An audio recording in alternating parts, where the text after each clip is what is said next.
Mamá, pídele disculpas a mi suegra o sal de mi casa. Esas palabras salieron de la boca de mi hijo, Javier Ortega, esa noche de jueves frente a toda la familia en la mesa del comedor que yo misma había ayudado a comprar.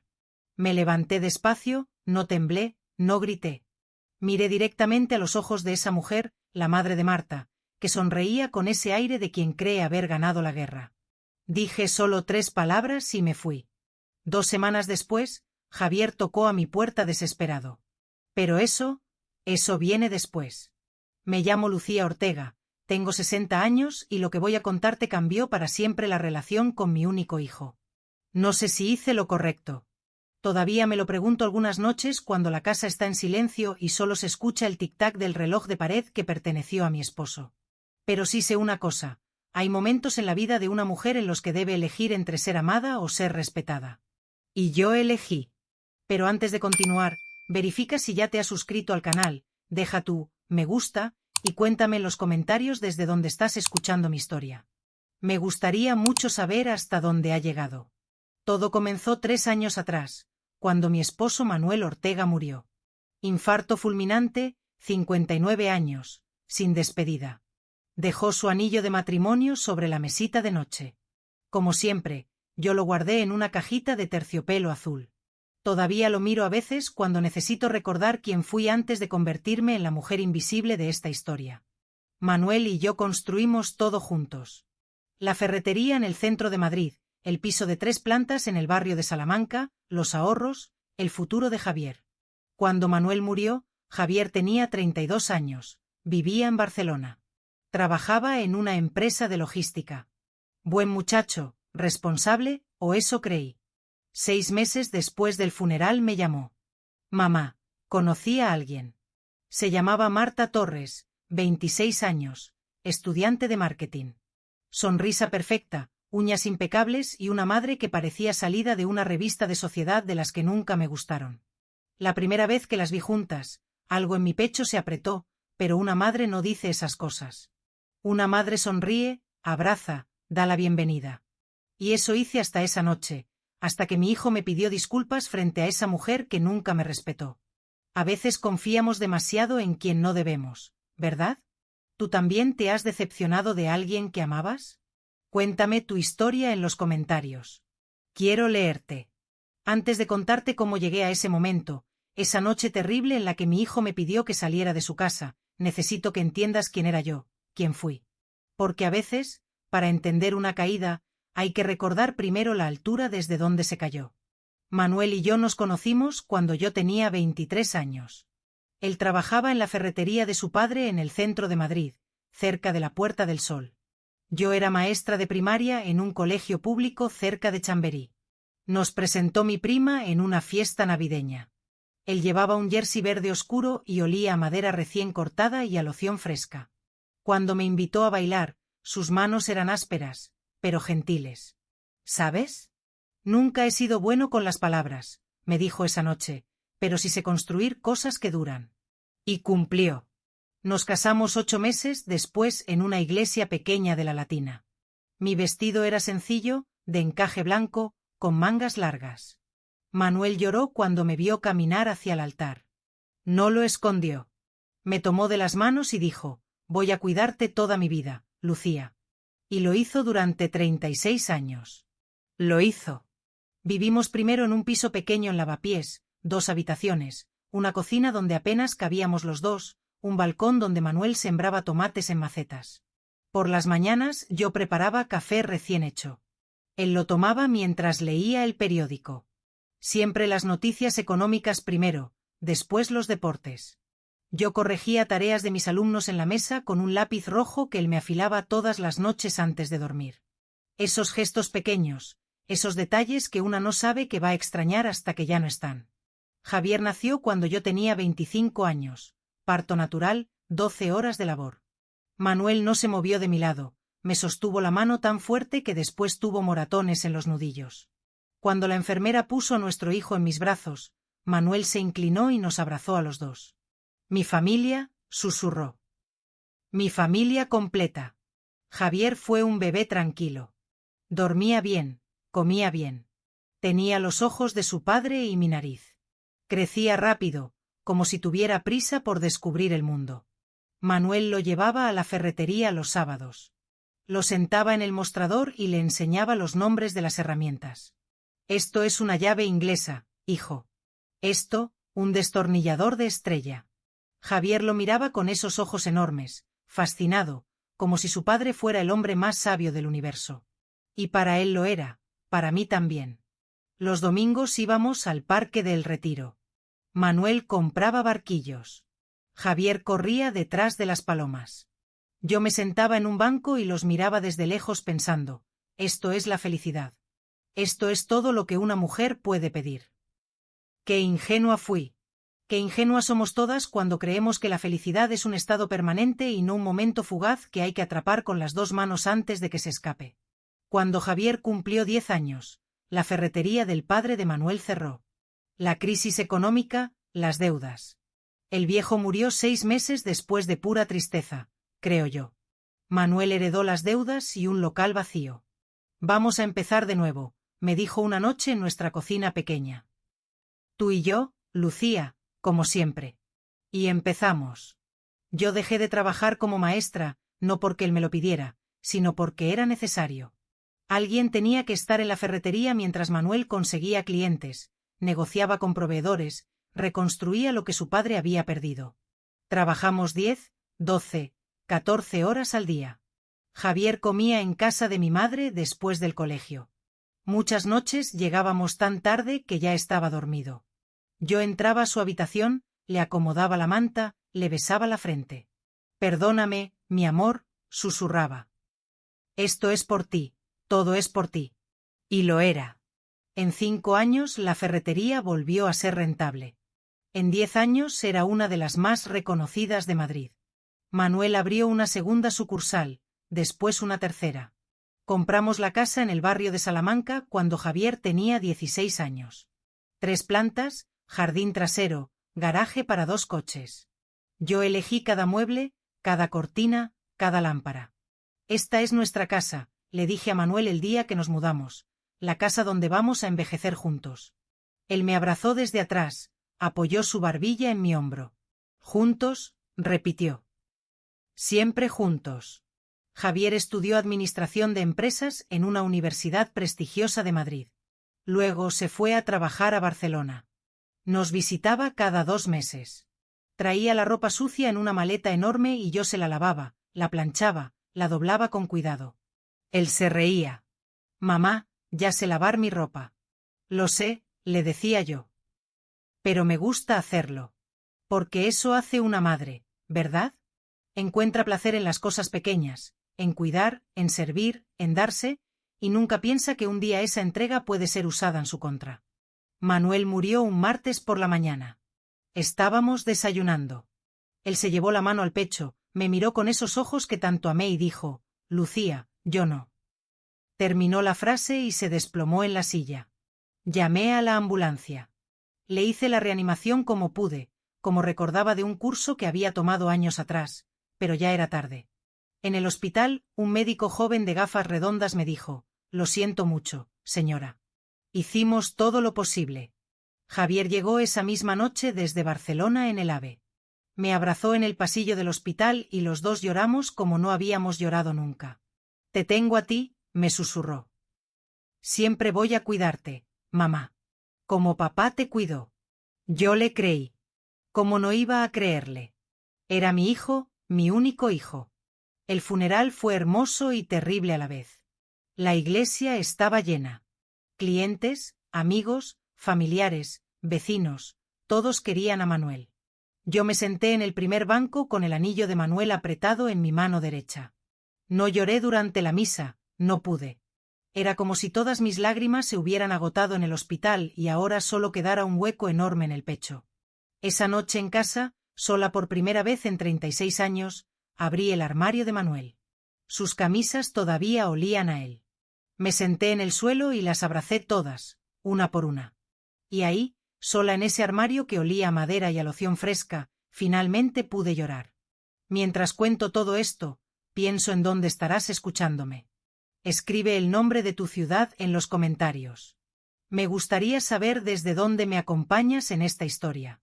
Los primeros 6 meses después de la muerte de Manuel fueron como caminar bajo el agua. Todo se movía lento. Los sonidos llegaban amortiguados. Yo existía, pero no vivía. Me levantaba a las 6 de la mañana por costumbre, aunque ya no había nadie para quien preparar café. Me duchaba, me vestía, me sentaba en la cocina vacía y miraba por la ventana como el sol iluminaba el jardín que Manuel había plantado.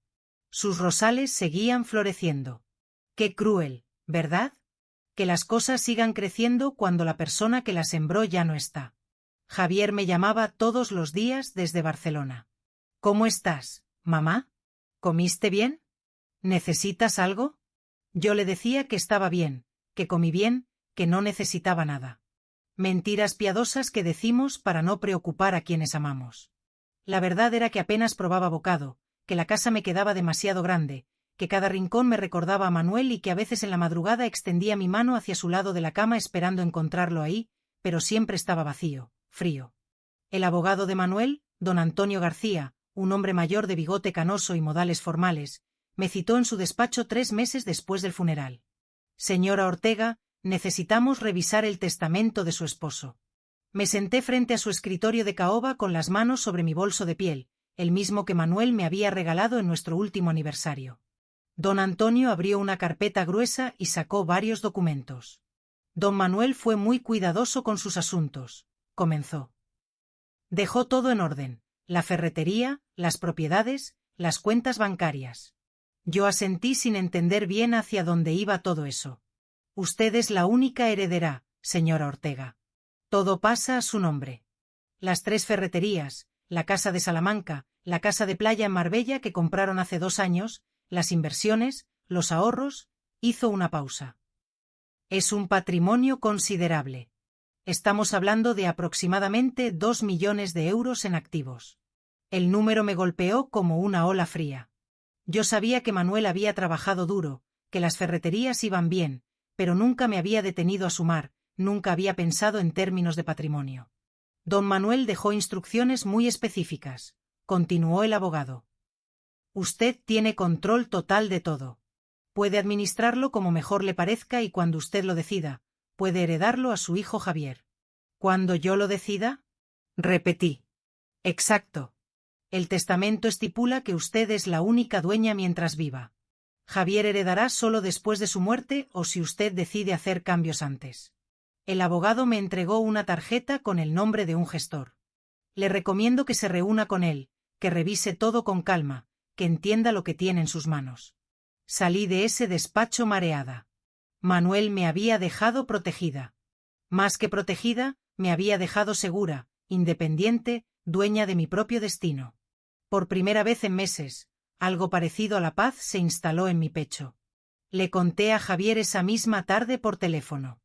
Mamá, me alegra que papá te dejara todo bien organizado, dijo. Su voz sonaba cálida, genuina. Ahora no tienes que preocuparte por nada. Tienes tu casa, tus ingresos, puedes vivir tranquila. Sí, respondí. Tu padre siempre fue previsor. Y cuando sea el momento, continuó Javier, todo eso va a ser mío, ¿verdad? Eventualmente. Algo en la forma en que lo dijo me hizo detenerme. No fue la pregunta, fue el tono, como si ya estuviera contando el dinero, como si mi muerte fuera solo un trámite pendiente. Eventualmente, repetí, cuando yo ya no esté. Claro, claro, se apresuró a decir. No quise decir. Tú sabes lo que quise decir, mamá. Colgamos poco después. Yo me quedé sentada en el salón con el móvil todavía en la mano, mirando el anillo de Manuel, que descansaba en su cajita de terciopelo azul sobre la mesa de centro. Fue la primera vez que sentí un pequeño escalofrío, una incomodidad, una grieta diminuta en la imagen que yo tenía de mi hijo, pero la ignoré porque eso hacen las madres, ¿verdad? Ignorar las señales, justificar, perdonar antes de que haya algo que perdonar. 6 meses después de esa conversación, Javier me llamó emocionado. Mamá, tengo noticias. Dime, hijo.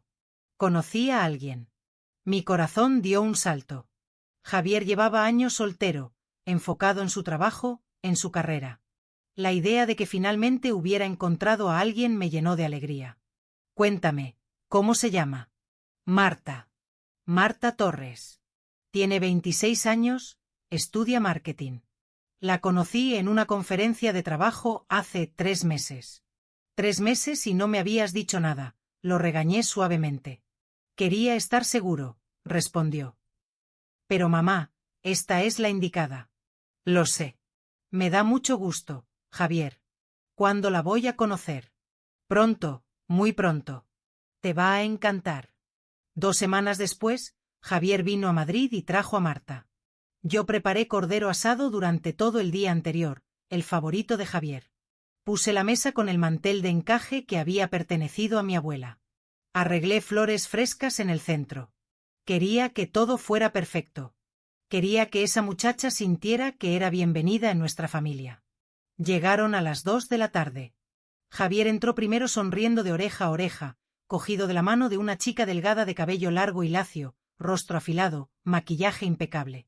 Mamá, ella es Marta. Marta extendió su mano. No me abrazó, solo la mano. Educada pero distante. Mucho gusto, señora Ortega. Su voz era suave, casi infantil, pero sus ojos me recorrieron de arriba abajo en 2 segundos, evaluándome, clasificándome, archivándome. El gusto es mío, Marta. Bienvenida. Nos sentamos en el salón. Yo serví café. Marta lo rechazó. No tomo café. Gracias. ¿Tiene agua con gas? Claro, ahora traigo. Mientras iba a la cocina, los escuché hablar en voz baja. No pude distinguir las palabras, pero el tono de Marta era crítico, como si estuviera haciendo comentarios sobre algo. Regresé con el agua. «¡Qué casa tan grande!», dijo Marta mirando alrededor. «Debe ser difícil mantenerla limpia». «Me las arreglo», respondí. «¿Vive sola aquí, en esta casa tan grande?» «Sí». «Qué soledad, ¿no?» La forma en que lo dijo no era compasión. Era lástima o algo peor. Javier cambió de tema rápidamente. «Mamá hizo cordero. Es el mejor de todo Madrid». «Marta, pasamos al comedor». Serví los platos. Javier comió con apetito, como siempre. Marta movía la comida de un lado a otro con el tenedor. «¿No te gusta?», pregunté. «Está muy condimentado para mí», respondió. «Mi estómago es delicado. ¿Puedo prepararte otra cosa? Una tortilla francesa, quizás». «No, no se preocupe. Estoy a dieta de todas formas». El almuerzo se sintió eterno. Marta habló de sus estudios, de sus planes, de su familia. «Mi mamá es decoradora de interiores. Tiene un gusto exquisito. Siempre me dice que el hogar de una mujer refleja quién es ella». Y mientras lo decía, sus ojos volvieron a recorrer mi comedor, mis cortinas, mis cuadros, encontrándolos insuficientes. Cuando terminaron de comer, Javier y yo nos quedamos un momento solos mientras Marta fue al baño. «¿Qué te parece?», preguntó mi hijo emocionado. Yo quería decirle la verdad.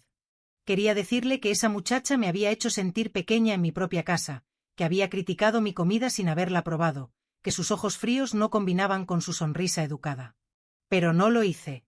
«Es muy guapa», dije. «¿Verdad? Estoy muy enamorado, mamá». Y ahí estaba, ese brillo en sus ojos, ese brillo que me hizo callar todo lo demás. Porque una madre no destruye la ilusión de su hijo. Una madre sonríe, bendice, se hace a un lado, aunque todo su instinto le grite que algo no está bien. Marta regresó del baño. «Señora Ortega, gracias por el almuerzo. Fue muy tradicional». Antes de irse me dio 2 besos al aire, sin tocar mis mejillas. «Javier habla mucho de usted, de lo unida que es a él». Lo dijo como si fuera un problema. Como si yo fuera un obstáculo. Los vi irse desde la puerta. Javier se despidió con un beso en mi mejilla. «Te llamo mañana, mamá. Gracias por recibirnos». Cerré la puerta. Me quedé sola en el recibidor y supe, aunque no quería saberlo, que esa muchacha iba a cambiar todo. Fui al salón, tomé la cajita de terciopelo azul, abrí la tapa. El anillo de Manuel brillaba bajo la luz de la tarde. «No me gusta», le susurré al anillo, como si él pudiera escucharme. «No me gusta para nuestro hijo». Pero el anillo no respondió y yo guardé mis dudas en el mismo lugar donde guardaba ese anillo, en el silencio, en la soledad, en el miedo de una madre a perder el amor de su único hijo. Hay cosas que una aprende cuando envejece. Una de ellas es que el amor de madre tiene un defecto terrible: nos vuelve ciegas. Vemos lo que queremos ver. Creemos lo que necesitamos creer. Perdonamos lo imperdonable con tal de mantener la paz. Y así fui yo durante los siguientes 2 años. Ciega. Voluntariamente ciega. Javier y Marta se comprometieron 6 meses después de ese primer almuerzo en mi casa. Él me llamó emocionado. Mamá, le pedí matrimonio. Dijo que sí. Vamos a casarnos. Enhorabuena, mi amor, respondí. Y era sincera. A pesar de mis reservas, quería que mi hijo fuera feliz. ¿Cuándo será la boda? En 1 año. Marta quiere una boda grande, algo elegante. Por supuesto, lo que necesiten, cuentan conmigo. Gracias, mamá. Sabía que podía contar contigo. Lo que no sabía entonces era que contar conmigo significaba mucho más de lo que imaginé. 1 semana después, Marta me llamó. Era la primera vez que hablábamos directamente sin Javier de intermediario.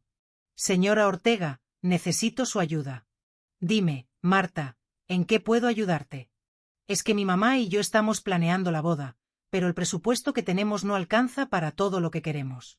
La finca El Bosque está disponible. Es hermosa, pero cuesta 60.000 euros solo el lugar y el catering base. Se me cortó la respiración. 60.000 euros es mucho dinero, Marta. Lo sé, pero es que mi mamá dice que una boda es la única oportunidad que tiene una mujer de sentirse como una princesa. Y Javier está de acuerdo, solo que, bueno, usted sabe que Javier gana bien, pero no lo suficiente para esto. Hubo un silencio. Yo sabía lo que venía. Podía sentirlo en el aire, como cuando el cielo se oscurece antes de una tormenta. ¿Usted podría ayudarnos, señora Ortega? Sé que don Manuel dejó recursos. Y esto es para su hijo, para que Javier tenga la boda que se merece. Déjame pensarlo, respondí. Por supuesto, pero el lugar lo reservan solo con depósito. Si no lo pagamos en 2 semanas, lo perdemos. Colgamos. Yo me quedé sentada en el salón con el teléfono en la mano. 60.000 euros era una cantidad enorme, pero también era cierto que yo tenía los recursos, que Manuel me había dejado bien, que todo lo que teníamos eventualmente sería para Javier de todas formas. ¿Qué diferencia hacía dárselo ahora o después? Esa noche saqué el anillo de Manuel de su cajita, lo puse en mi palma y lo miré bajo la luz de la lámpara. ¿Qué harías tú? Le pregunté al anillo como si él pudiera responderme. ¿Le darías el dinero? Pero Manuel no estaba ahí para aconsejarme y yo tenía que decidir sola. Le transferí los 60.000 euros a Javier al día siguiente. Mamá, no sabes lo que esto significa para nosotros, me dijo por teléfono. Eres la mejor. Marta está feliz. Yo estoy feliz. Me alegra, mi amor. Solo quiero que seáis felices. Lo somos, mamá. Gracias a ti. Pensé que con eso sería suficiente. Pensé que había comprado mi lugar en la vida de mi hijo, en su matrimonio, en su futuro. ¡Qué ingenua! La boda fue en junio, 1 año después del compromiso. Marta lució hermosa, eso no puedo negarlo. Vestido blanco de diseñador, velo de 3 metros, peinado de revista. La finca estaba decorada con miles de rosas blancas y lazos dorados. Yo llegué temprano con mi vestido azul marino, el mismo que había usado en la boda de mi prima 2 años atrás. No compré uno nuevo, me parecía innecesario. Marta me vio y frunció el ceño. Señora Ortega, ¿ese es el vestido que va a usar? Sí. ¿Por qué? Es que las madres de los novios suelen usar algo más especial, más de madrina. Este vestido es elegante, respondí sintiendo que me sonrojaba. Ay, no importa, dijo, volteando a ver a su madre. Ya, ¿qué se puede hacer? Su madre, Carmen Torres, era una mujer de 50 años, cabello rubio platino, labios rellenos, cuerpo delgado moldeado por cirugías. Me extendió la mano sin sonreír. Usted debe ser la madre de Javier, Lucía Ortega. Mucho gusto, Carmen Torres. Me miró de arriba abajo, exactamente como su hija lo había hecho en nuestro primer encuentro. Marta me contó que usted ayudó con los gastos de la boda, muy generoso de su parte. Lo dijo como si fuera lo mínimo que yo podía hacer, como si fuera mi obligación. La ceremonia fue hermosa. Javier lloró cuando Marta caminó hacia el altar. Yo también lloré, aunque no estoy segura de que fueran lágrimas completamente felices. Había algo en todo aquello que me hacía sentir fuera de lugar. Durante el banquete me sentaron en una mesa al fondo junto a tíos lejanos de Marta que no me dirigieron la palabra en toda la noche. La mesa principal era solo para los novios, los padres de Marta y los padrinos, y se suponía que la madre del novio. Escuché que alguien preguntó por mí. «Ah, esa es la señora de azul allá atrás», respondió Carmen. «Pobrecita, vino sola. Enviudó hace poco. Pobrecita». Como si yo fuera una figura de lástima. Javier vino a saludarme entre baile y baile. «¿Estás bien, mamá? ¿Te gusta la fiesta?» «Está preciosa, mi amor. Todo salió perfecto». «Gracias a ti», dijo besándome la frente. «Nada de esto hubiera sido posible sin ti». Y se fue de regreso a la pista de baile, de regreso a su nueva esposa, de regreso a su nueva vida, donde yo era cada vez más pequeña, cada vez más invisible. Me fui antes de que cortaran la tarta. Nadie notó mi ausencia. Javier y Marta se mudaron a Madrid un mes después de la boda. «Conseguí un trabajo mejor aquí», me explicó Javier. «Y Marta quiere estar más cerca de su madre». «Qué bien», dije. «Así nos vemos más a menudo». «Exacto. Pero mamá, necesitamos hablar de algo». «Dime». «Estamos buscando casa. Vimos una en La Moraleja, 3 habitaciones, terraza, garaje para 2 coches. Es perfecta, solo que la entrada es de 100.000 euros». Ahí estaba otra vez la petición disfrazada de conversación. «Javier, ya os di 60.000 para la boda». «Lo sé, mamá, y te lo agradezco, pero esto es una inversión. Es nuestra casa, donde vamos a formar nuestra familia, donde van a crecer tus nietos». «Nietos». Esa palabra me golpeó directo en el corazón. Pensé que vosotros podríais ahorrar para la entrada. Intenté. Podríamos, pero eso nos tomaría 2 o 3 años y la casa se va a vender antes. «Mamá, tú tienes los recursos. Papá dejó todo para que tú vivieras bien». «Sí, pero también para mí, para mi futuro, ¿no es así?» Tenía razón. En cierta forma, todo lo que Manuel y yo construimos era eventualmente para Javier. ¿Por qué esperar? Le transferí los 100.000 euros. Compraron la casa en La Moraleja. Los ayudé a mudarse. Cargué cajas, limpié suelos, colgué cortinas. Carmen también estuvo ahí dirigiendo todo como si fuera su casa. «Marta, mi amor, ese cuadro va en el salón, no en el comedor». «Javier, cariño, ¿ya contrataste al jardinero que te recomendé?» Yo estaba en la cocina acomodando platos en los armarios cuando escuché la voz de Carmen. «La señora Lucía va a venir mucho por aquí». «Es mi mamá», respondió Javier. «Supongo que sí, de vez en cuando». «Ay, hijo, solo ten cuidado. Las suegras pueden ser complicadas, invasivas. Mi Marta necesita su espacio para hacer su nido, ¿me entiendes?» Javier no respondió. Yo dejé de respirar, escondida en esa cocina, con un plato de porcelana temblando en mis manos. Invasiva. Esa era la palabra que Carmen usó para describirme. Salí de la cocina como si no hubiera escuchado nada. Sonreí. Ayudé, me fui temprano y en mi coche, sola, finalmente lloré. Los meses siguientes fueron un ejercicio de desaparición. Yo intentaba ser la suegra perfecta, la que no invade, la que no molesta, la que espera a que la llamen en lugar de llamar. Javier me invitaba a comer una vez al mes, siempre con Marta, siempre con Carmen.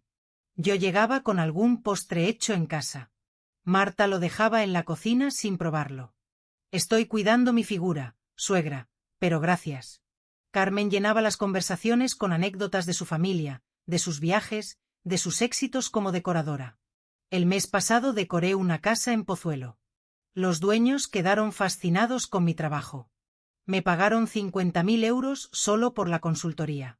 Yo escuchaba en silencio. A veces Javier me preguntaba cómo estaba. «Bien, mi amor, todo bien». Mentiras pequeñas para no ser una carga. Un día Marta anunció que estaba embarazada. Javier me llamó llorando de felicidad. «Mamá, voy a ser papá». Vas a ser abuela. Esa noticia me llenó de esperanza. Un bebé, un nieto, una nueva oportunidad de ser necesaria, de ser querida, de ser importante en la vida de mi hijo. Pero Carmen tenía otros planes. Yo voy a ayudar a Marta con el bebé, anunció en la cena familiar del domingo. Me voy a mudar con ellos los primeros 3 meses. Una primeriza necesita a su madre. Yo también podría ayudar, ofrecí tímidamente. Carmen me miró con una sonrisa que no llegaba a sus ojos.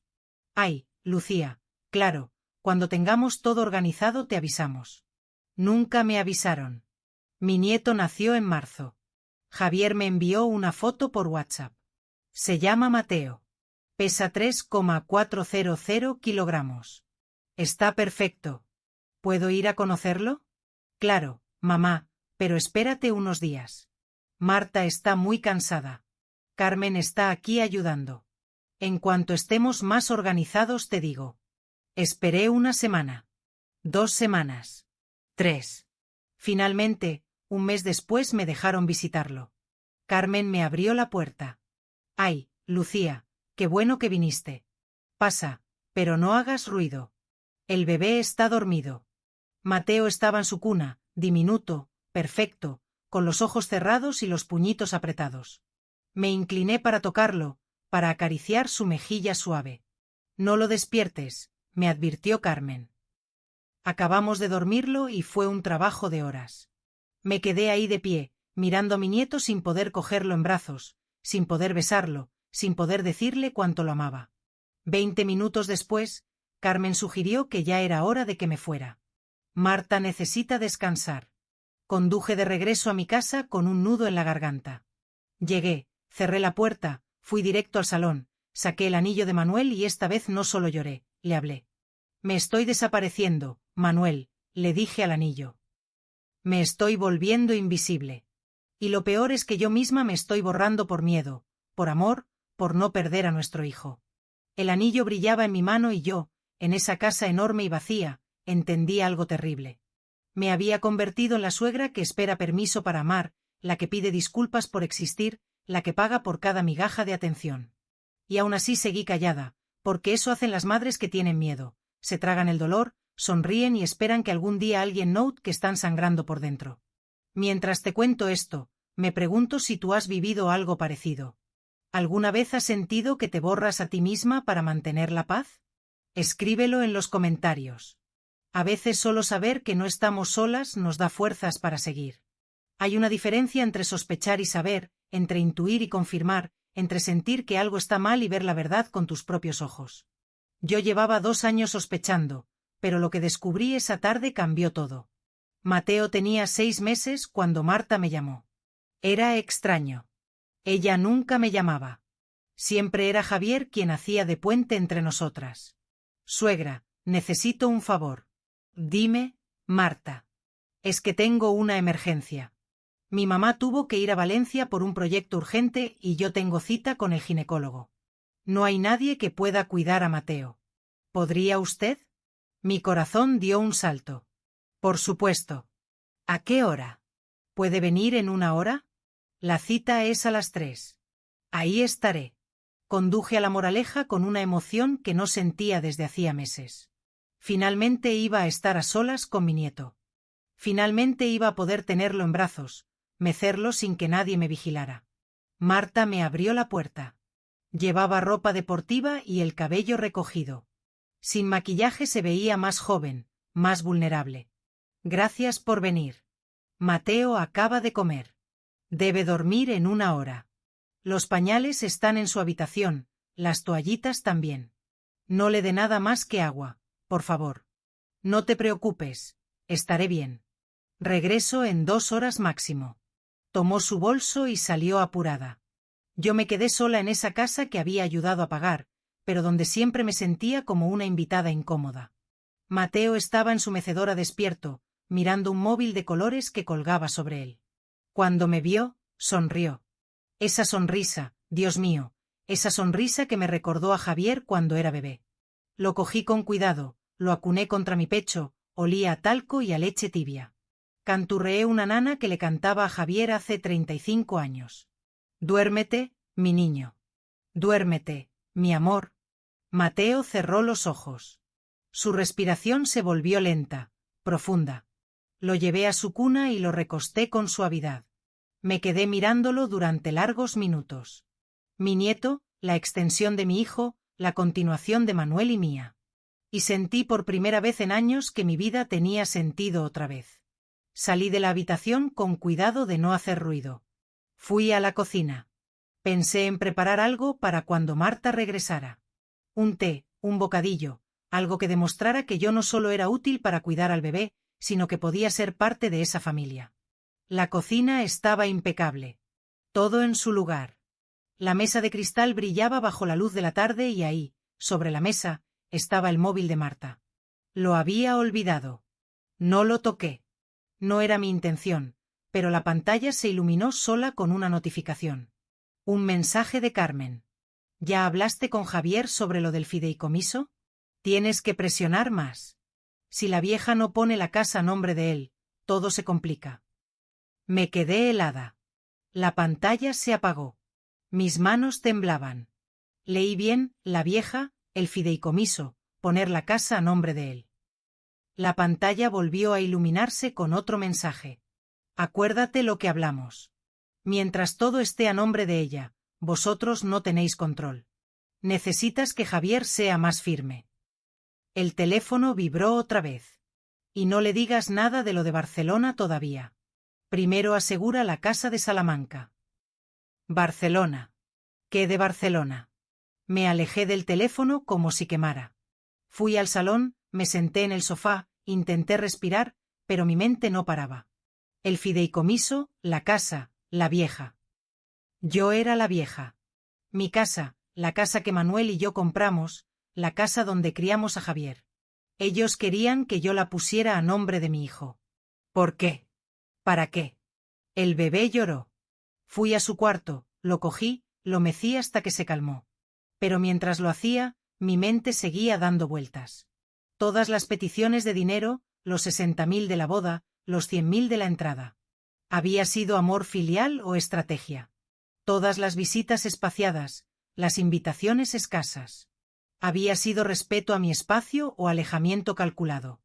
Marta regresó 2 horas después. ¿Todo bien? Perfecto. Mateo durmió casi toda la hora. Qué bueno. Gracias por venir, suegra. Me fui rápido. No podía estar ahí más tiempo. No podía mirarla a los ojos sin que ella viera mi descubrimiento. En mi coche, antes de arrancar, saqué mi móvil. Busqué en mi historial de transferencias bancarias. 60.000 euros junio del año pasado. 100.000 euros agosto del año pasado. 15.000 euros octubre, para los muebles del bebé. Mamá, por favor. 20.000 euros diciembre, para la reforma de la cocina. 30.000 euros febrero, para el coche de Marta. El suyo se estropeó. 225.000 euros en menos de 2 años. ¿Cómo no lo había visto antes? ¿Cómo había sido tan ciega? Llegué a casa, fui directo a mi estudio, saqué todos los documentos que don Antonio me había dado. El testamento de Manuel, las escrituras de la casa, los títulos de propiedad de las ferreterías, los extractos bancarios. Todo estaba a mi nombre. Como Manuel lo había querido, porque Manuel me conocía, conocía a nuestro hijo. Sabía que Javier era bueno, pero influenciable, sabía que necesitaba protegerme incluso después de muerto. Tomé el anillo de Manuel, lo sostuve contra mi pecho. Tú sabías, le dije. Por eso lo hiciste así. Por eso me dejaste todo a mí. Esa noche no pude dormir. Repasé cada conversación, cada visita, cada petición y todas encajaban en un patrón que yo no había querido ver. A la mañana siguiente, Javier me llamó. Mamá, ¿cómo estás? Bien, hijo. Marta me contó que cuidaste a Mateo ayer. Gracias. Fue un placer. Hubo una pausa. Mamá, necesito hablar contigo de algo importante. Ahí estaba. Yo lo sabía, podía sentirlo. Dime. Estuve pensando, ahora que Mateo está aquí, que somos una familia, que las cosas están creciendo, ¿no crees que sería buena idea que empezáramos a organizar mejor el patrimonio? ¿A qué te refieres? A que todo está a tu nombre todavía. La casa, las ferreterías, todo. Y entiendo que papá lo hizo así para protegerte. Pero mamá, tú estás sola. Si algo te pasara, todo quedaría en un proceso legal complicado. ¿No sería más fácil si yo ya tuviera algunas cosas a mi nombre? Como la casa, por ejemplo. Ahí estaba la casa. Exactamente como el mensaje de Carmen había dicho. Javier, tu padre dejó las cosas así por una razón. Lo sé, mamá, pero han pasado 3 años. Ya no estás tan vulnerable. Ya no estás en duelo. Es momento de ser prácticos. Ser prácticos, repetí. Sí. Además, piensa en Mateo, en su futuro. Si la casa estuviera a mi nombre, yo podría usarla como garantía para inversiones, para hacer crecer el patrimonio, para asegurar el futuro de tu nieto. Cada palabra estaba calculada. Cada argumento diseñado para tocar mis puntos débiles. Mi hijo, mi nieto, mi necesidad de ser útil. Lo voy a pensar, dije. ¿Lo vas a pensar? Su tono cambió, se volvió más frío. Mamá, no es algo que deba pensarse tanto. Es lógico. Es lo correcto. Javier, es mi casa, la casa donde creciste. No puedo tomar esa decisión a la ligera. Pero eventualmente va a ser mía de todas formas. ¿Cuál es la diferencia? La diferencia es que tu padre quiso que las cosas fueran así. Y voy a respetar su voluntad. Silencio al otro lado de la línea. Cuando Javier volvió a hablar, su voz sonaba distante. Está bien, mamá. Entiendo, pero piénsalo. Sí. Habla con don Antonio. Pregúntale qué es lo más conveniente. Lo haré. Colgamos. Yo me quedé sentada con el teléfono en la mano, sintiendo que algo se había roto entre nosotros, algo pequeño pero importante, una confianza, una inocencia. Esa tarde fui a ver a don Antonio sin avisarle a Javier. Señora Ortega, qué gusto verla. ¿En qué puedo ayudarla? Don Antonio, mi hijo me está pidiendo que ponga la casa de Salamanca a su nombre. Dice que es lo más práctico. El abogado se quitó las gafas y me miró con seriedad. Señora, don Manuel fue muy claro en su testamento. Todo quedó a su nombre por una razón. Él quería que usted tuviera control absoluto mientras viviera, pero eventualmente todo será de Javier. Sí, después de su muerte o si usted decide hacer cambios. Pero, señora Ortega, permítame ser franco. Si usted pone propiedades a nombre de su hijo ahora, pierde todo control. Si él decidiera venderlas, hipotecarlas o si tuviera problemas económicos o legales, usted no podría hacer nada. Ya no serían suyas. Pero Javier no haría eso. Tal vez no. Pero don Manuel lo estructuró así para protegerla a usted, no solo de circunstancias externas, sino también de decisiones impulsivas, las suyas o las de su hijo. Sus palabras me cayeron como agua fría. ¿Qué me recomienda? ¿Que no haga nada? ¿Que mantenga todo como está? Si Javier necesita algo, usted puede ayudarlo de otras formas, pero no renuncie a su patrimonio, señora. Una vez que lo haga, no hay vuelta atrás. Salí de ese despacho con más claridad que nunca.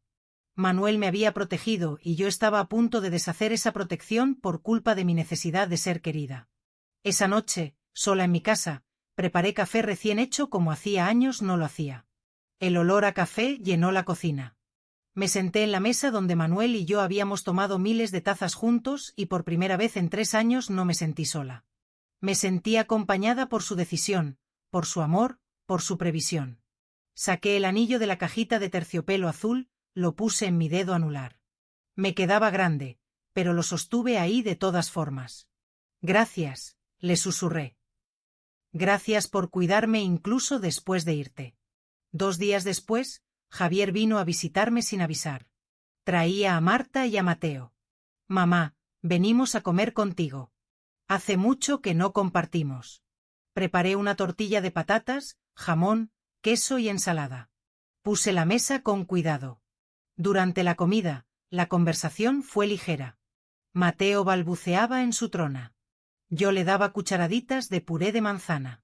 Pero después del café, Javier sacó un sobre. Mamá, trajimos algo para que lo revises. ¿Qué es? Son unos documentos para la transferencia de la casa. Ya hablé con un notario. Solo necesitamos que los firmes. Marta me miraba con esa sonrisa educada que tanto odiaba. Abrí el sobre, leí los documentos.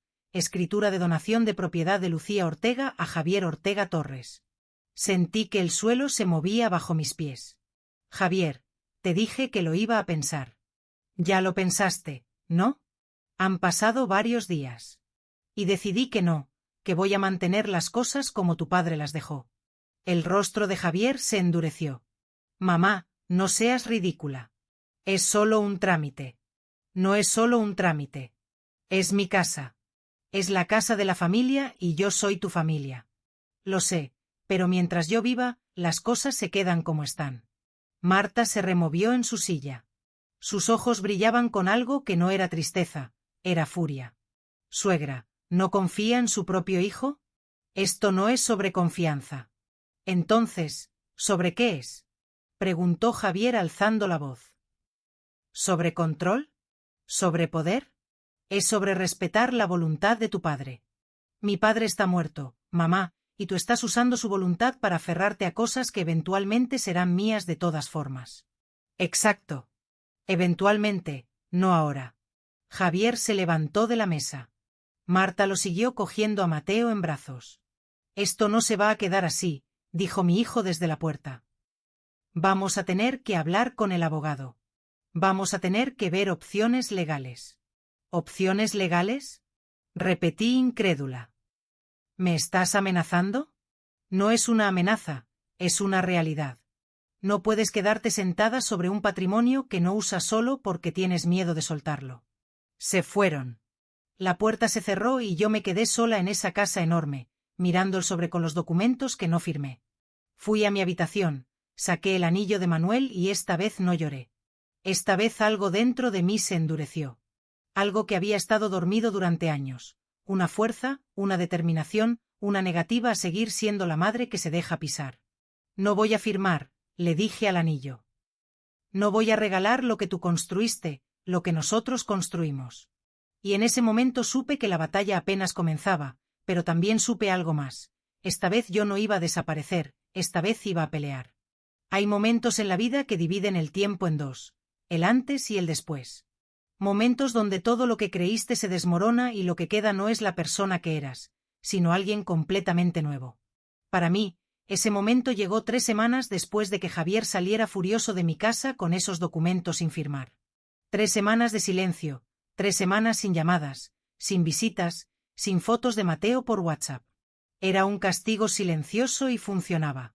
Cada día que pasaba sin saber de mi hijo, sin ver a mi nieto, era un día que me carcomía por dentro. Me despertaba a las 3 de la mañana pensando, ¿y si me estoy equivocando? ¿Y si soy yo la egoísta? ¿Y si pierdo a mi hijo por aferrarme a una casa? Pero cada vez que tomaba el teléfono para llamarlo, para disculparme, para ceder, miraba el anillo de Manuel en mi mesita y algo dentro de mí decía, no, resiste. Fue en la 4ª semana cuando recibí una llamada inesperada. ¿Señora Ortega? Sí. ¿Quién es? Soy Isabel Muñoz. Trabajo con su hijo Javier en la empresa de logística. Mi corazón se aceleró. ¿Le pasó algo a Javier? ¿Está bien? No, no, perdón por asustarla, Javier está bien. Es solo que, bueno, necesito hablar con usted. Es importante. ¿Podríamos vernos? ¿De qué se trata? Preferiría decírselo en persona. Mañana a las 11 en la cafetería de la Castellana, frente al teatro. Había algo en su voz. Urgencia, miedo, tal vez. Ahí estaré. Esa noche no dormí. ¿Qué podría querer esa mujer? ¿Por qué no me lo decía por teléfono? Tenía que ver con Javier. Llegué a la cafetería 15 minutos antes. Pedí un café solo que no probé. Mis manos temblaban. Isabel llegó exactamente a las 11. Era una mujer de unos 40 años, cabello corto, traje de chaqueta gris, rostro serio. Se sentó frente a mí sin sonreír. Gracias por venir, señora Ortega. ¿Qué sucede? ¿Qué tiene que ver con mi hijo? Isabel sacó su móvil, buscó algo y me lo mostró. Era una foto de Javier en un restaurante con una mujer. No era Marta. Era una mujer joven de cabello castaño, risa abierta. Javier tenía su brazo alrededor de ella.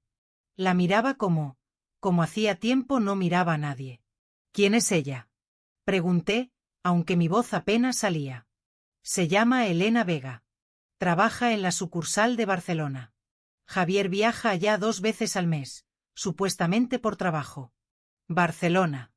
Lo de Barcelona que Carmen había mencionado en ese mensaje. ¿Cuánto tiempo llevan? Casi 1 año, tal vez más.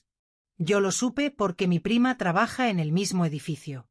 Los ha visto juntos varias veces comiendo, saliendo de hoteles.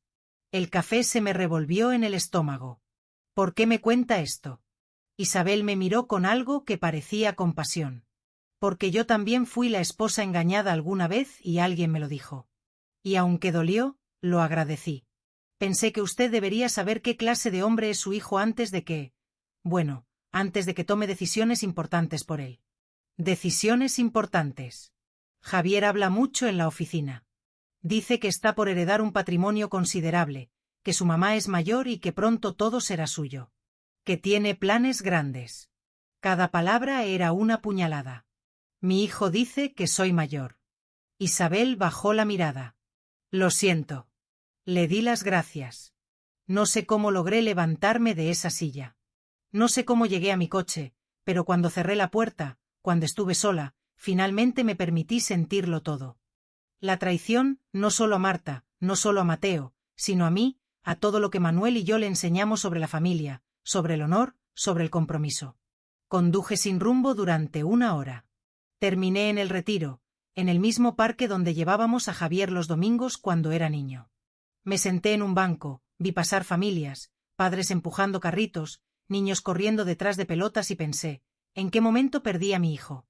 ¿En qué momento el niño que tanto amé se convirtió en este hombre que no reconozco?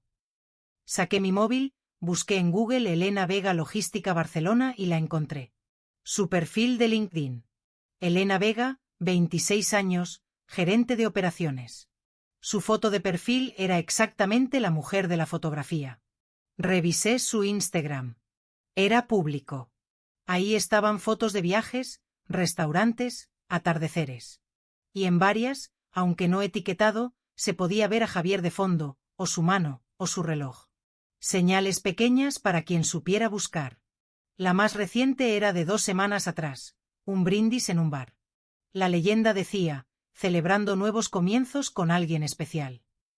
2 semanas atrás, justo cuando Javier había dejado de hablarme porque no firmé los papeles.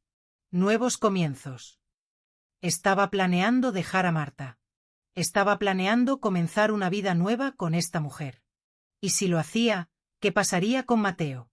Regresé a casa con la cabeza dando vueltas. No le dije nada a nadie. No sabía qué decir. No sabía qué hacer con esa información. Esa noche, sentada en mi salón, con el anillo de Manuel en mi mano, hice algo que no había hecho desde su muerte. Hablé con él en voz alta. Manuel, nuestro hijo está engañando a su esposa, está usando a su hijo, está mintiendo y me está presionando para que le dé todo lo que tú y yo construimos para poder. ¿Qué? ¿Financiar su nueva vida? ¿Impresionar a su amante? ¿Comprar su libertad? Las lágrimas caían por mis mejillas. ¿Qué hago? ¿Le digo a Marta? ¿Lo confronto? ¿Me quedo callada? Y entonces, como si Manuel me respondiera desde algún lugar, recordé algo que él me dijo una vez. Fue cuando Javier tenía 15 años y había mentido sobre sus notas. Manuel lo descubrió y lo castigó. Javier lloró, se disculpó, prometió cambiar.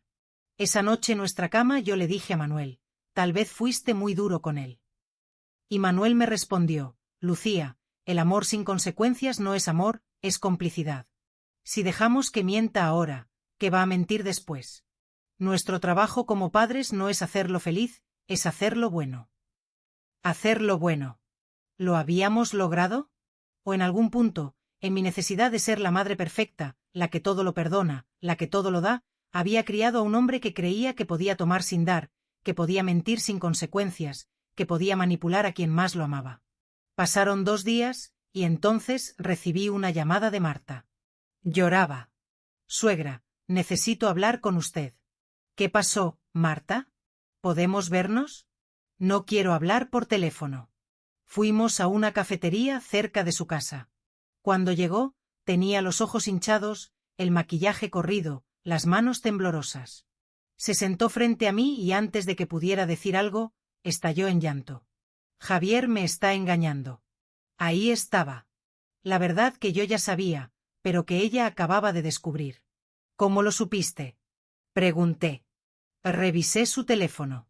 Sé que está mal, pero algo me decía que algo andaba mal. Encontré mensajes, fotos, reservas de hotel en Barcelona, mensajes de amor con una tal Elena. Lloró más fuerte. Y lo peor no es eso. Lo peor es que encontré otro chat con mi mamá. Mi estómago se apretó. ¿Qué decía? Llevaban meses planeando. Mi mamá y Javier planeando cómo conseguir que usted firmara la casa. Mi mamá le decía qué decir, cómo presionarla. Me usaban a mí, usaban a Mateo, todo era una estrategia. Sacó su teléfono, me mostró las capturas de pantalla, mensajes de Carmen a Javier. Tienes que ser más firme con tu mamá. Dile que es por el futuro de Mateo. Si no firma ahora, después será más difícil. Aprovecha que está vulnerable. Marta tiene que llorar más frente a ella. Que sienta que está siendo egoísta con su propia nieta. Y las respuestas de Javier, ya lo sé, Carmen, pero es cerca. Voy a llevarle los documentos ya redactados. Solo falta su firma. Cuando tengamos la casa, puedo usarla como garantía para el negocio que quiero abrir con Elena en Barcelona. Ahí estaba. Todo. La casa no era para Mateo, era para financiar su nueva vida con su amante. Lo siento, dijo Marta entre sollozos. Yo no sabía. Le juro que yo no sabía que mi mamá estaba haciendo eso. ¿Le creí? No lo sé. Tal vez era verdad, tal vez no, pero en ese momento no importaba. ¿Qué vas a hacer? Le pregunté. No lo sé. Tengo a Mateo. No trabajo. Dependo completamente de Javier. Mi mamá me dice que lo perdone, que todos los hombres fallan, que lo importante es mantener la familia unida.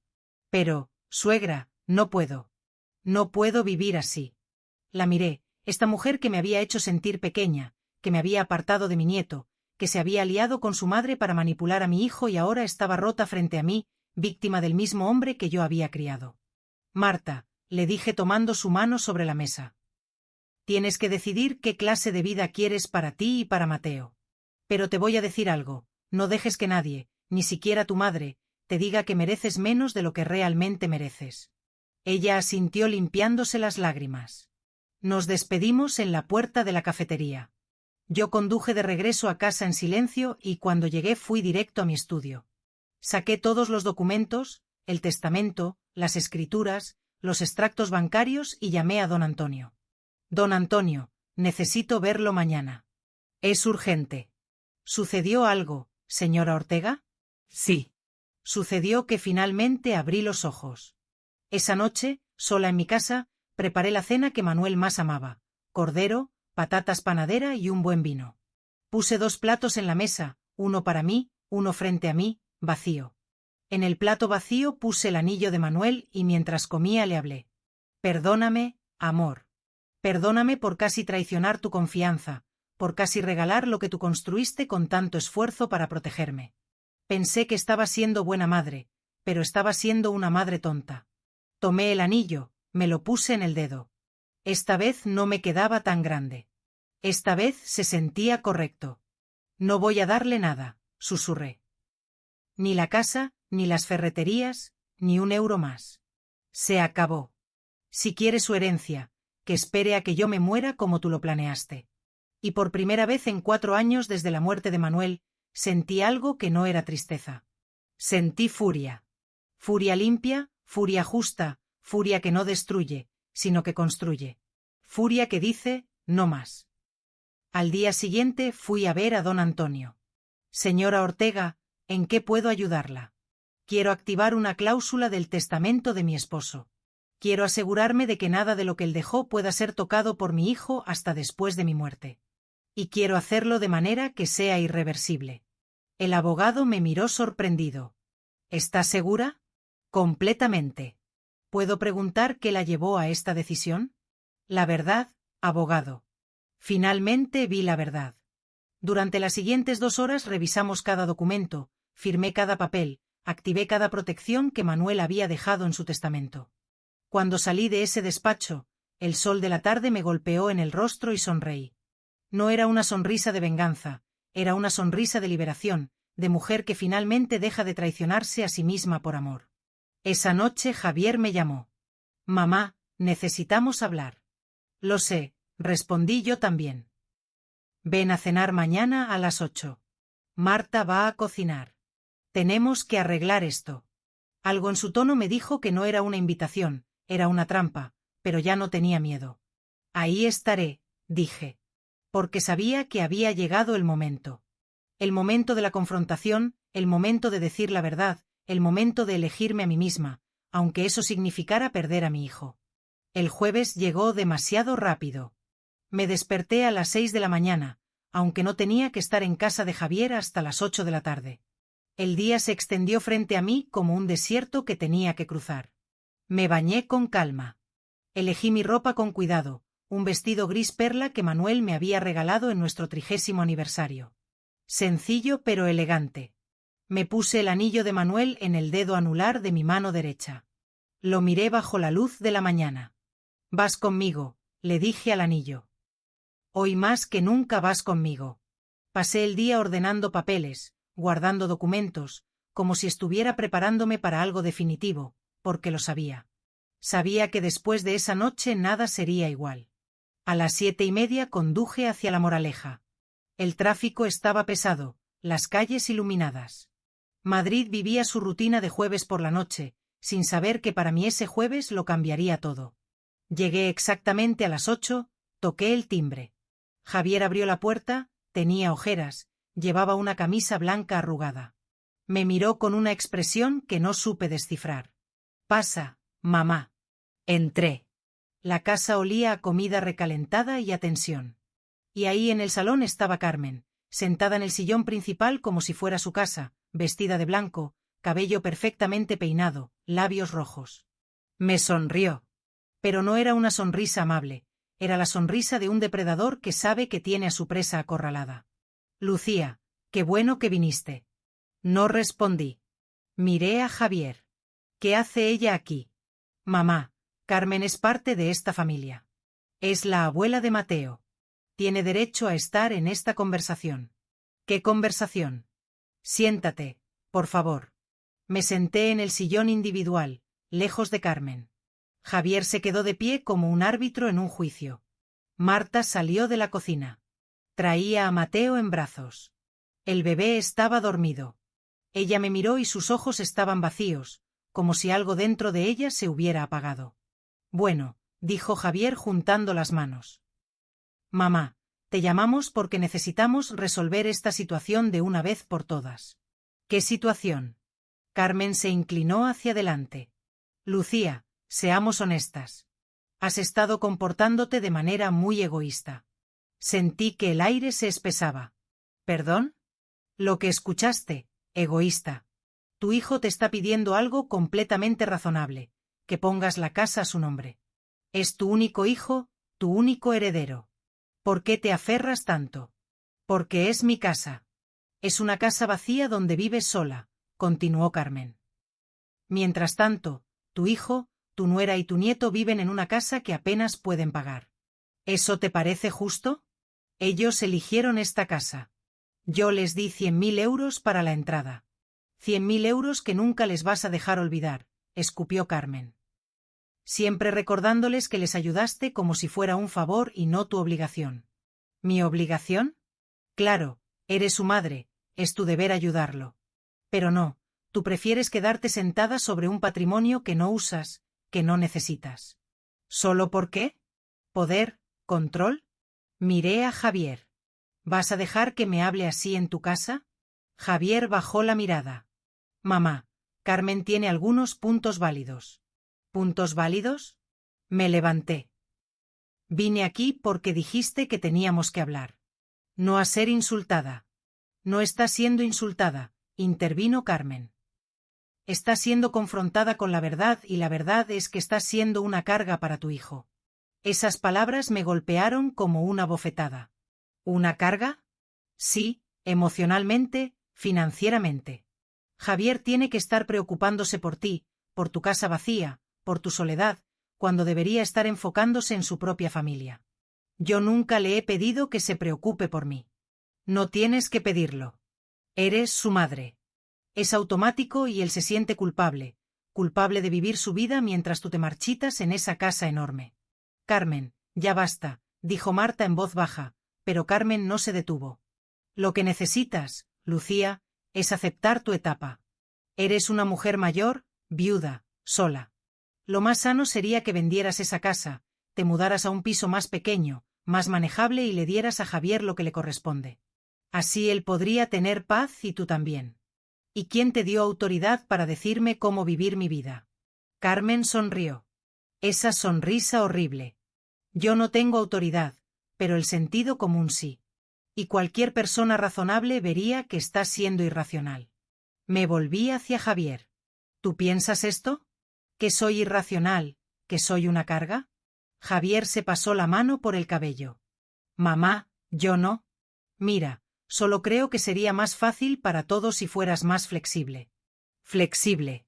La palabra me supo amarga en la boca. Flexible es regalar mi patrimonio. Flexible es hacer lo que vosotros queréis sin importar lo que yo sienta. Es pensar en el futuro de tu nieto, dijo Carmen. No uses a Mateo como escudo para tu manipulación. Carmen se levantó del sillón, se plantó frente a mí. Más alta, más joven, más fuerte. Yo no estoy manipulando a nadie. Yo estoy siendo la voz de la razón en esta familia disfuncional, porque claramente tú criaste a un hijo que tiene miedo de decirle que no a su propia madre. Carmen, siéntate, ordenó Marta. Pero Carmen seguía de pie, mirándome con desprecio. ¿Sabes cuál es tu problema, Lucía? Que nunca superaste la muerte de tu esposo y te estás aferrando a cosas materiales porque no tienes nada más. Ni amigos, ni vida social, ni propósito. Solo esa casa vacía y esos recuerdos que nadie más quiere. Ya basta. La voz de Marta cortó el aire como un cuchillo, pero el daño ya estaba hecho. Cada palabra de Carmen había sido calculada para herir y había funcionado. Sentí lágrimas quemándome los ojos, pero no las dejé salir. No le iba a dar ese gusto. Javier, dije volteando hacia mi hijo. Tú trajiste a esta mujer aquí para que me insultara. Javier parecía incómodo. Mamá, yo solo quería que habláramos. Pues ya hablamos y escuché todo lo que tenían que decir. Ahora es mi turno. Todos guardaron silencio. Saqué el anillo de Manuel de mi dedo. Lo sostuve en alto para que todos lo vieran. Este anillo perteneció a tu padre, el hombre que trabajó toda su vida para construir algo. No solo para él, no solo para mí, para ti también, Javier. Pero él era lo suficientemente sabio para saber que un patrimonio en las manos equivocadas se convierte en maldición, no en bendición. Mamá, por favor, tu padre dejó todo a mi nombre por una razón, porque me conocía, porque sabía que yo iba a proteger lo que construimos. Y también te conocía a ti. Sabía que eras bueno, pero influenciable. Sabía que podías tomar decisiones impulsivas. Sabía que necesitabas protección incluso de ti mismo. Eso no es cierto. ¿No? Saqué mi móvil, busqué las fotos que Isabel me había enviado. Se las mostré. Javier palideció. ¿Quién es Elena? Javier. Marta dejó escapar un sollozo. Carmen se quedó callada por primera vez en toda la noche. ¿Quién es la mujer con la que has estado viéndote en Barcelona durante casi un año? La mujer con la que planeabas abrir un negocio usando mi casa como garantía. ¿Cómo supiste? No importa cómo supe. Lo que importa es que ahora sé exactamente qué clase de hombre eres y sé exactamente para qué querías mi casa. Javier abrió la boca, la cerró. No tenía defensa. Pero eso no es todo, continué. Vi a Carmen. También sé que tú y esta señora habéis estado planeando durante meses cómo manipularme, cómo presionarme, cómo usar a Marta y a Mateo como herramientas emocionales para que yo cediera. Carmen levantó la barbilla. Yo solo estaba protegiendo a mi hija y a mi nieto. Mentira. Estabas protegiendo tu inversión. Porque si Javier conseguía mi patrimonio, tú también te beneficiarías. ¿O no es cierto que le prometiste que si conseguía la casa tú le ayudarías con el negocio de Elena? Carmen no respondió.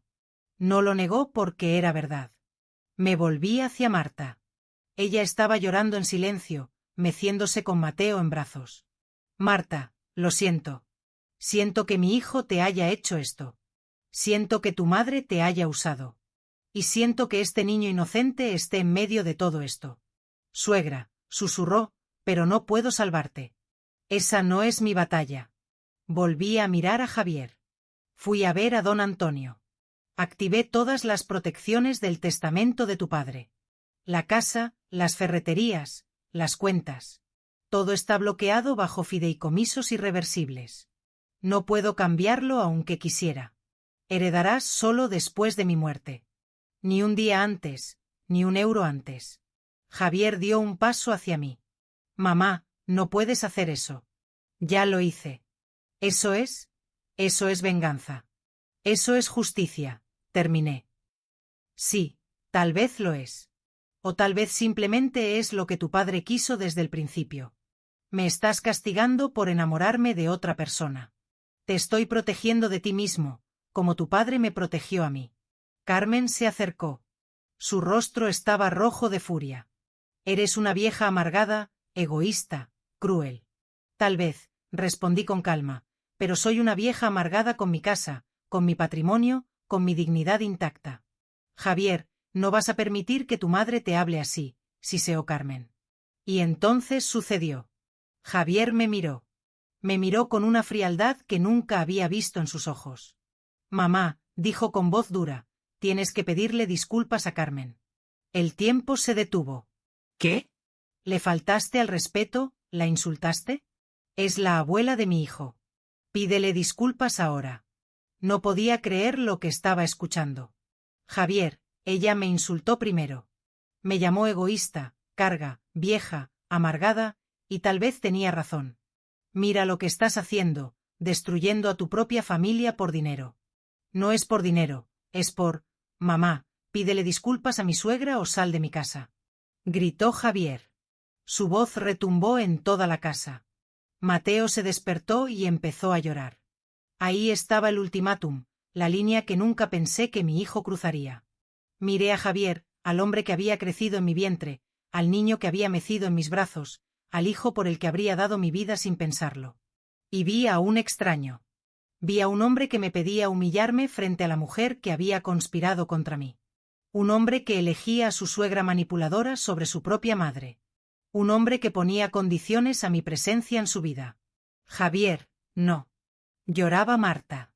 Pero Javier no la escuchaba. Me miraba fijamente, esperando que yo cediera, esperando que yo me arrodillara, esperando que yo eligiera su amor por encima de mi dignidad, como siempre lo había hecho. Pero esta vez fue diferente. Me levanté, tomé mi bolso, caminé hacia Carmen.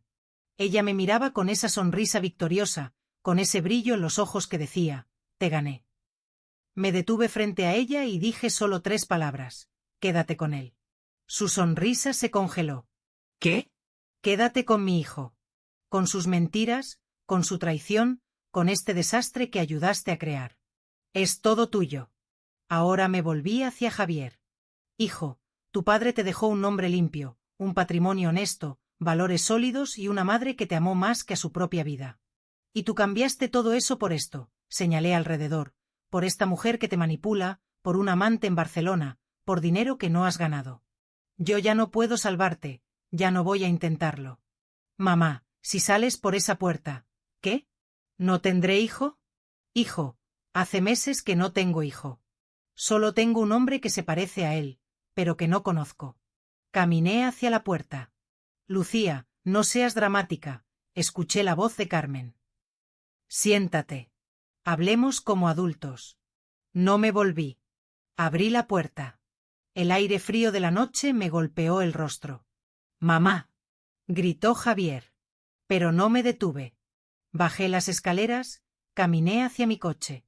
Mis manos temblaban tanto que me costó meter la llave en la cerradura. Finalmente lo logré. Me senté en el asiento del conductor y ahí, sola en mi coche, con la casa de mi hijo iluminada a mis espaldas, dejé que las lágrimas cayeran. No eran lágrimas de arrepentimiento, eran lágrimas de duelo. Porque esa noche no solo perdí a mi hijo, perdí la ilusión de lo que él era. Perdí la fantasía de la familia perfecta, Perdí al niño que había sido y que nunca volvería. Pero también gané algo. Gané mi dignidad. Gané el respeto de la mujer en el espejo. Gané la paz de saber que hice lo correcto, aunque doliera. Conduje a casa en silencio. Las calles estaban vacías, Madrid dormía. Cuando llegué, entré y cerré la puerta con llave. Fui a mi habitación, me quité el vestido gris perla, me puse el camisón, me senté en la cama con el anillo de Manuel en la mano. Lo hice, le susurré. Me fui. Perdí a mi hijo, pero me encontré a mí misma. Y entonces, agotada, vacía, pero extrañamente en paz, me recosté. No supe en qué momento me quedé dormida, pero soñé con Manuel. Estábamos en nuestro piso pequeño de lavapiés. Él preparaba café, yo corregía tareas. La vida era simple, la vida era buena y en el sueño él me volteó a ver y sonrió. Lo hiciste bien, Lucía. Estoy orgulloso de ti. Me desperté con las mejillas mojadas, pero esta vez no era solo tristeza, era liberación. Aún me pregunto si hice lo correcto aquella noche. ¿Y tú qué habrías hecho en mi lugar? ¿Te habrías quedado y pedido disculpas? ¿O habrías salido por esa puerta?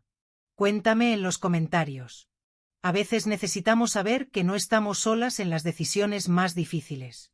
Los primeros días después de esa noche fueron los más difíciles. Me despertaba a las 3 de la mañana con el corazón acelerado, repasando cada palabra, cada gesto, preguntándome si debía haberme quedado, si debía haber cedido, si debía haber elegido el amor de mi hijo por encima de mi dignidad. Pero cada vez que llegaba a ese punto, recordaba su voz: pídele disculpas a mi suegra o sal de mi casa. Y entonces sabía que había hecho lo correcto. Porque un amor que exige humillación no es amor, es control. La primera semana fue un ejercicio de resistencia. No llamé a Javier, él tampoco me llamó. El silencio entre nosotros era ensordecedor, pero también era necesario. Limpié la casa de arriba abajo. Doné ropa que no usaba, regalé muebles que solo ocupaban espacio. Era como si estuviera haciendo espacio, no solo en mi casa, sino en mi vida, en mi corazón. Una tarde, mientras organizaba el armario de Manuel, que había dejado intacto durante 4 años, encontré una caja en el estante superior. La bajé con cuidado. Estaba llena de cartas. Cartas que Manuel me había escrito durante nuestro noviazgo. Cartas que yo había guardado y olvidado. Me senté en el suelo y las leí todas una por una.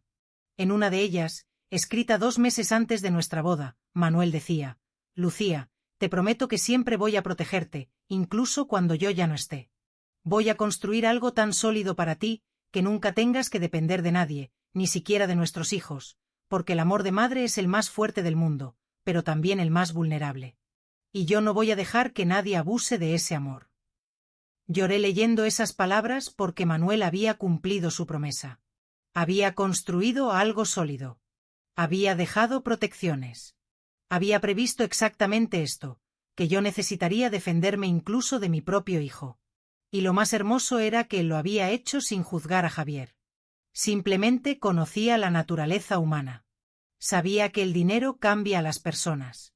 Sabía que las influencias externas pueden torcer incluso a los mejores hijos y me había dado las herramientas para sobrevivir a eso. Guardé las cartas de vuelta en la caja, pero saqué esa carta en particular, la puse en un marco y la colgué en mi estudio como recordatorio, como ancla. En la segunda semana recibí una llamada inesperada. Era Marta. Suegra, ¿podemos hablar? Dime, Marta. No por teléfono. ¿Puedo ir a su casa? Dudé, pero algo en su voz me hizo acceder. Ven mañana a las 11. Llegó puntual. Traía a Mateo en su carrito. El niño dormía tranquilamente. Marta se veía demacrada, sin maquillaje, ojeras profundas, cabello sin brillo. Le preparé té. Nos sentamos en el salón. ¿Cómo estás? Le pregunté. Mal, respondió con una honestidad que me sorprendió. Todo se está cayendo a pedazos. ¿Qué pasó después de que usted se fue esa noche? Javier y yo tuvimos una pelea terrible. Yo le exigí la verdad sobre Elena. Él lo negó todo al principio, pero le mostré los mensajes, las fotos, ya no pudo mentir. Se le quebró la voz. Me confesó que lleva más de 1 año con ella, que está enamorado, que quería pedir el divorcio, pero no sabía cómo decírmelo. Que estaba esperando conseguir la casa de usted para tener recursos y poder iniciar su nueva vida. Cada palabra era una confirmación de lo que yo ya sabía. Lo siento, Marta. Yo también, pero lo que más me duele no es solo la infidelidad, es darme cuenta de que mi mamá lo sabía. Mi propia madre sabía que Javier me estaba engañando y no me dijo nada porque le convenía que yo siguiera casada con él. Porque mientras yo fuera la esposa de Javier, ella podía seguir manipulándolo. Tu mamá sabía. Marta asintió limpiándose las lágrimas. Le pedí explicaciones y ¿sabe qué me dijo? Que todos los hombres fallan, que lo importante era mantener a la familia unida y conseguir la casa de usted antes de que todo se complicara. Que después con dinero podríamos arreglar lo del matrimonio. Dios mío, suegra, perdóneme. Perdóneme por todo, por cómo la tratamos, por alejarla de Mateo, por ser parte de este plan horrible. Yo no sabía todo, pero debía haber visto las señales. Debía haberla defendido. Tomé su mano sobre la mesa. Marta, no tengo nada que perdonarte. Tú también fuiste víctima en todo esto. ¿Qué voy a hacer? No tengo trabajo, no tengo ahorros, dependo completamente de Javier. Mi mamá me dice que me quede callada, que finja que no sé nada, que espere, pero no puedo. No puedo vivir en una mentira. La miré, esta mujer que había sido mi antagonista, que me había hecho sentir invisible y ahora estaba frente a mí, rota, pidiendo ayuda. Podría haberme vengado. Podría haberle dicho, ahora sabes lo que se siente. Pero no lo hice porque la venganza nunca fue mi objetivo. Marta, tienes que tomar una decisión. ¿Qué quieres para ti y para Mateo? Quiero salir de ahí. Quiero divorciarme, quiero empezar de nuevo. Entonces hazlo. Pero no tengo dinero, ni siquiera para pagar un abogado. Hubo un silencio y entonces hice algo que ni yo misma esperaba hacer. Yo te voy a ayudar. Marta levantó la vista sorprendida. ¿Qué? Te voy a pagar un abogado, un buen abogado. Alguien que te ayude a conseguir una pensión justa para Mateo, que te ayude a salir de esa casa con dignidad. Suegra, no puedo aceptar. Sí puedes, porque no lo hago por ti, lo hago por Mateo. Mi nieto merece tener una madre fuerte, una madre que no se queda en un matrimonio muerto por miedo. Y tú puedes ser esa madre, pero necesitas ayuda para empezar. Marta lloró, un llanto profundo de alivio y gratitud. Gracias, gracias, gracias. Después de que se fue, me quedé pensando en mi decisión. No lo hice por Javier, no lo hice para castigarlo. Lo hice porque era lo correcto, porque Mateo era inocente y merecía crecer con una madre que pudiera mirarse al espejo sin vergüenza. Ese gesto pequeño me dio algo que no esperaba: paz. Paz de saber que incluso en medio del caos yo podía elegir ser buena, podía elegir ayudar en lugar de vengar. Los días siguientes fueron extrañamente tranquilos. Retomé actividades que había abandonado.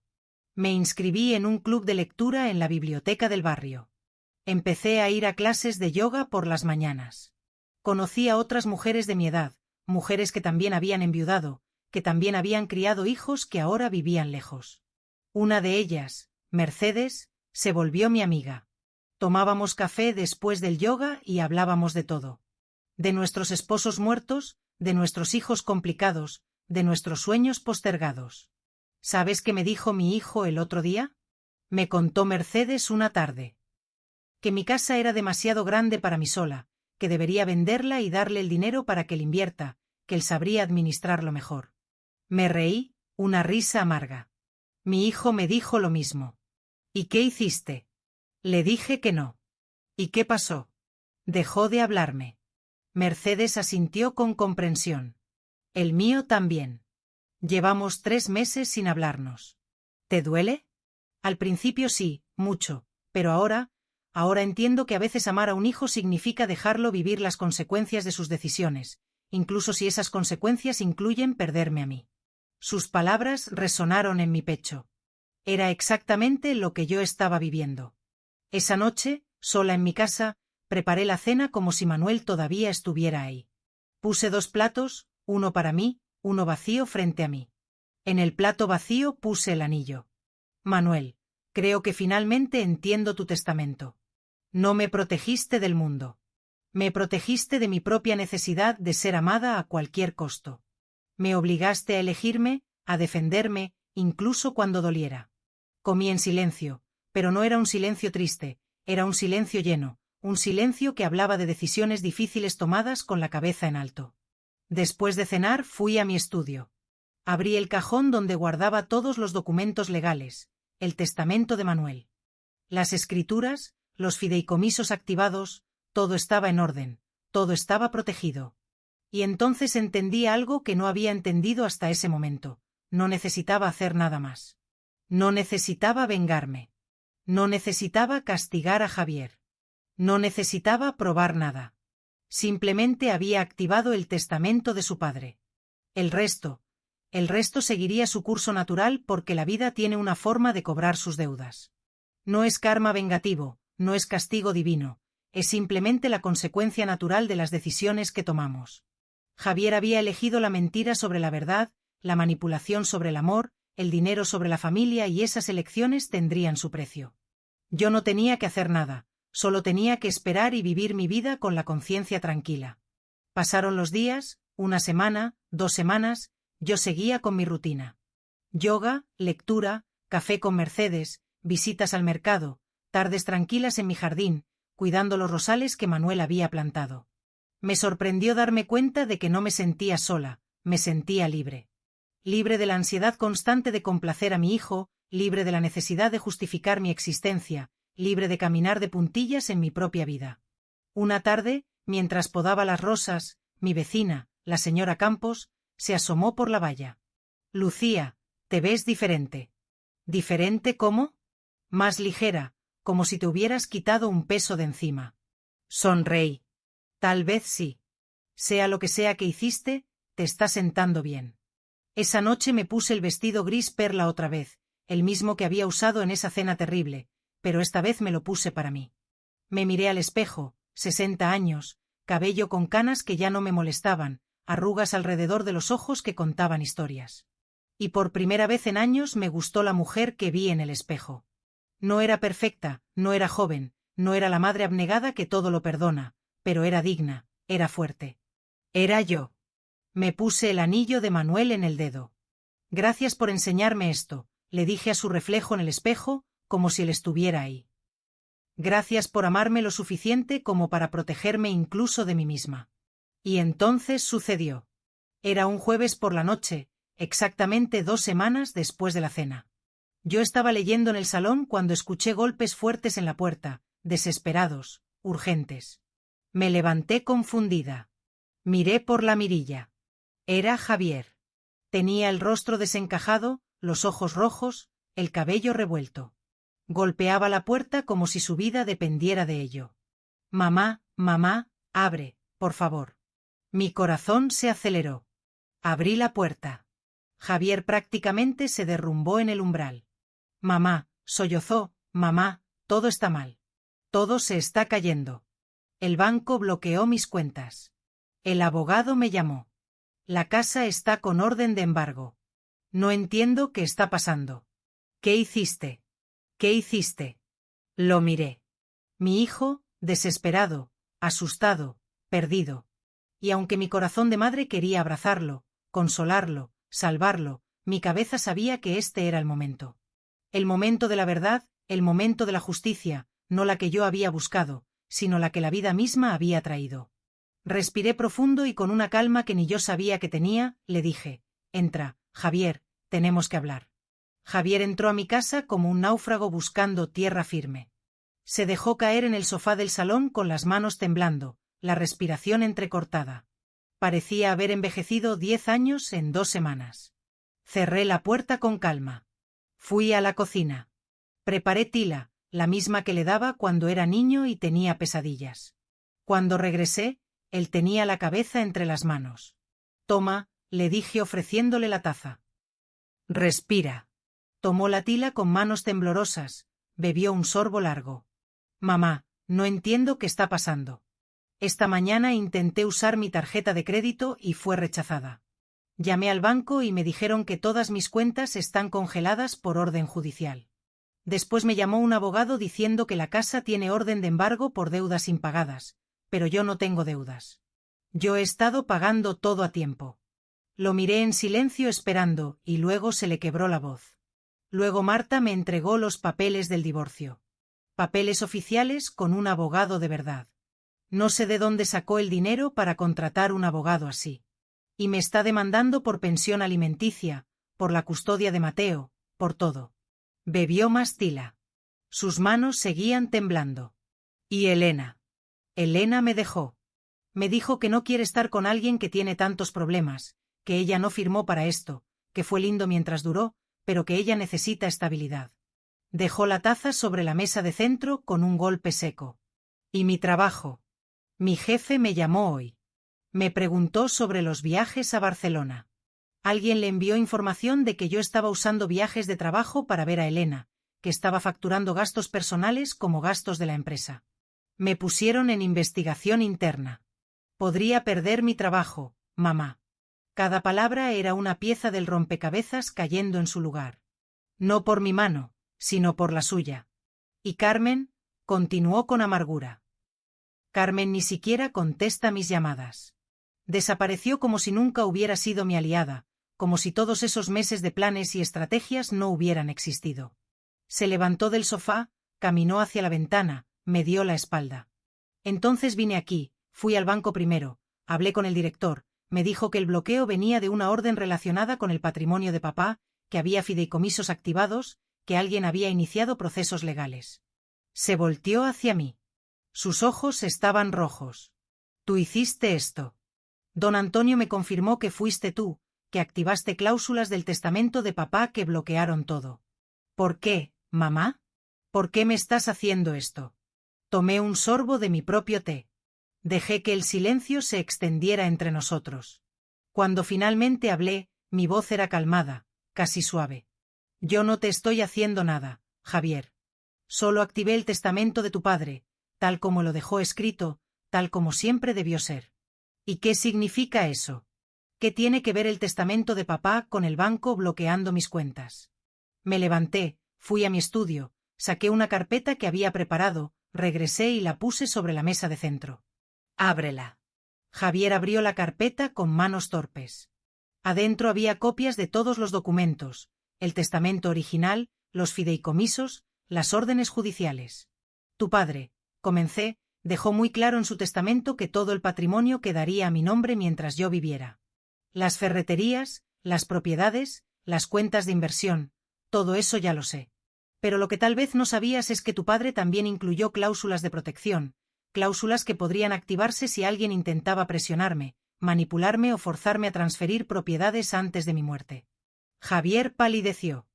Una de esas cláusulas establecía que si yo sentía que estaba siendo coaccionada, podía activar un fideicomiso blindado, un fideicomiso que no solo protegía mi patrimonio, sino que también investigaba la situación financiera de mi heredero. ¿Qué? Tu padre no era tonto, Javier. Él sabía que el dinero cambia a las personas, que las influencias externas pueden corromper incluso a los mejores hijos. Así que dejó herramientas para protegerme y para protegerte a ti también, de ti mismo. Javier hojeaba los documentos leyendo rápido, buscando entender. Cuando activé el fideicomiso, continué, se inició automáticamente una auditoría de cómo habías estado manejando el dinero que yo te había dado en los últimos 2 años. ¿Una auditoría? Sí. Y esa auditoría reveló cosas interesantes. Los 60.000 de la boda, los 100.000 de la entrada de la casa, los 15.000 de los muebles del bebé, los 20.000 de la reforma, los 30.000 del coche de Marta. Todo eso fue para mi familia, para nuestras necesidades. ¿De verdad? Saqué otro documento. Esto es un informe del investigador privado que contrató el fideicomiso. Resulta que de los 20.000 que supuestamente eran para reformar la cocina, solo 5.000 fueron usados para eso. Los otros 15.000 se los transferiste a Elena Vega para la fianza de un piso en Barcelona. Javier no dijo nada. Su silencio era confesión suficiente. Los 30.000 del coche de Marta nunca llegaron a un coche. 20.000 fueron a una cuenta de inversión a tu nombre y de Elena. Los otros 10.000 se los diste a Carmen para que invirtiera en su negocio de decoración con la promesa de que te daría un retorno cuando consiguieras la casa. Mamá, yo, y la casa, continué con voz firme. La casa que compraron en La Moraleja con mi entrada de 100.000 euros. ¿Sabías que Javier la puso solo a su nombre? No a nombre de ambos con Marta, solo el suyo, porque siempre fue su plan poder venderla o usarla como garantía sin que Marta pudiera impedirlo. Javier se dejó caer de nuevo en el sofá. El banco bloqueó tus cuentas, expliqué, porque el fideicomiso detectó irregularidades, transferencias sospechosas, cuentas conjuntas con una tercera persona que no era tu esposa, inversiones hechas con dinero que venía de mí, pero que yo nunca autoricé para esos fines. Pero ese dinero ya era mío. Tú me lo diste. Te lo di para propósitos específicos, para tu familia, para tu hijo, no para financiar una doble vida, no para invertir con tu amante, no para conspirar con tu suegra. Me senté en el sillón frente a él, lo miré directamente a los ojos. Y la orden de embargo de la casa es porque Marta, con el abogado que yo le pagué, demostró ante un juez que tú pusiste la casa solo a tu nombre, usando dinero que debía ser para la familia, que ocultaste activos, que planeabas vender la casa sin su consentimiento. El juez emitió una orden de protección patrimonial. Hasta que el divorcio se resuelva, esa casa no se puede vender, hipotecar ni tocar. Javier se llevó las manos a la cara. ¿Tú le pagaste el abogado a Marta? Sí. ¿Por qué? ¿Para destruirme? No, para proteger a mi nieto, para asegurarme de que Mateo tenga una madre fuerte que pueda cuidarlo. Porque tú, hijo mío, demostraste que no tienes ninguna intención de hacerlo. Yo amo a mi hijo. No digas eso. Mi voz se endureció. No insultes el concepto de amor. Tú no amas a Mateo. Si lo amaras, no habrías engañado a su madre. No habrías planeado destruir su familia. ¿No habrías usado el dinero destinado a su futuro para financiar tu aventura? Javier empezó a llorar, sollozos profundos de hombre quebrado. Y Elena te dejó. Continué sin piedad ahora. Porque las personas como ella solo están ahí cuando las cosas van bien, cuando hay dinero, cuando hay promesas, cuando hay futuro. Pero cuando los problemas llegan, cuando la realidad golpea, se van. Porque nunca fue amor, fue conveniencia. La amaba. Amabas la fantasía, amabas la idea de empezar de nuevo, de ser joven otra vez, de escapar de tus responsabilidades. Pero el amor real, hijo, el amor real se queda en los momentos difíciles. Se queda cuando la otra persona envejece, se queda cuando hay cuentas que pagar y pañales que cambiar y noches sin dormir. Ese amor real lo tenías con Marta, y lo tiraste a la basura. Marta y yo ya no nos amábamos. Tal vez, pero entonces debiste haber sido honesto. Debiste haber pedido el divorcio antes de engañarla, antes de mentir, antes de usar el dinero de tu madre para construir tu escape. Javier lloraba más fuerte ahora. ¿Y Carmen? Continué. Carmen desapareció porque para ella también era solo un medio para un fin. Mientras creyó que podías conseguir mi casa, que podía ser su socio en sus negocios, era tu mejor aliada. Pero ahora que todo se derrumbó, ahora que ya no sirves, se fue, porque las personas como Carmen solo aman el beneficio, no a la persona. Me levanté, caminé hacia la ventana, miré hacia mi jardín donde las rosas de Manuel seguían floreciendo. ¿Y tu trabajo? Dije sin volverme. Tu trabajo te está investigando porque alguien les envió información. ¿Sabes quién fue? Silencio. Yo no fui, pero sospecho que fue Isabel, tu compañera. La mujer que también pasó por una infidelidad y que te veía mentir día tras día. Ella tiene su propia conciencia y decidió que tu empresa merecía saber la verdad. Me volví hacia él. ¿Ves, Javier? Yo no destruí tu vida. Tú la destruiste. Decisión tras decisión, mentira tras mentira, traición tras traición. Yo solo activé el testamento de tu padre. El resto fue la vida cobrándote lo que debías. Javier se limpió la cara con las manos. Cuando habló, su voz era apenas un susurro. ¿Y ahora qué? ¿Qué se supone que haga? Eso no lo puedo decidir por ti, pero puedo decirte que no haré. No voy a salvarte. No voy a desbloquear las cuentas. No voy a hablar con el banco. No voy a pagarle al abogado para que te defienda. No voy a rescatarte. Mamá, por favor. Voy a perder todo. Mi casa, mi trabajo, mi familia. Ya perdiste tu familia, la perdiste el día que elegiste la mentira. Y la casa nunca fue realmente tuya. Era una ilusión comprada con mi dinero y tu trabajo. Bueno, eso depende de si las acusaciones son ciertas y creo que ambos sabemos que lo son. Se levantó desesperado. Entonces, ¿qué quieres? ¿Que me arrastre? ¿Que te pida perdón de rodillas? No quiero nada de ti, Javier. No necesito tu perdón. No necesito tu arrepentimiento, no necesito verte sufrir. Entonces, solo necesito que entiendas una cosa. Tu padre te amó lo suficiente como para dejarte una herencia, pero también te amó lo suficiente como para protegerla hasta que fueras digno de recibirla.